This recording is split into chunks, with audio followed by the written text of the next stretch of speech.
became a chief of the branch of the Vice Lords in 1967 at 13. When I ended up in Pontiac prison in 78, that's when the riot happened. And 3 white officers got killed. They shipped us to Stateville and put us on death row. Me, Larry Hoover, Prince Danke, Smokey Eel, all of us. And they charged each one of us with 15 counts of murder, 2 attempted murder, mob action. Something moved me just to say a prayer. And the prayer was for God to let me out of prison before my mother died. It was only a slot for 80 people to go to school, and it was way over 2,000 inmates.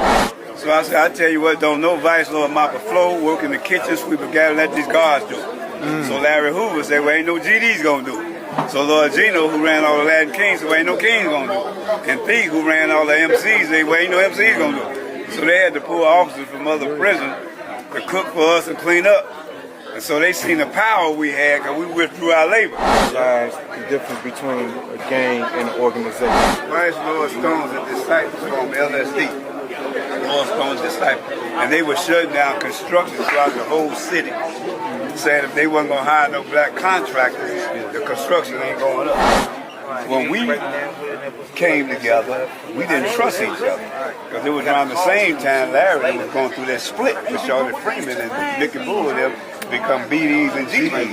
But Minister Farrakhan came and talked to us. And he said, hey, the conspiracy happened 300 years ago when black men were taught not to trust each other through the Willie Lynch theory. And then the brothers on the streets came together on our behalf, and then we became the original boss, brothers of the struggle. I don't tell a guy he need to get out of a gang, nothing like that. I just ask him, where you trying to go with your life?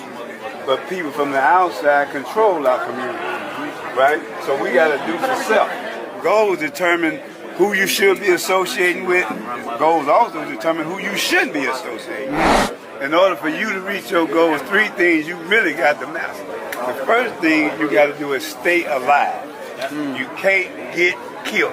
So ask yourself, can you get killed hanging with certain people? Like I was just in the county jail last week, and little brother said, man, how old is you?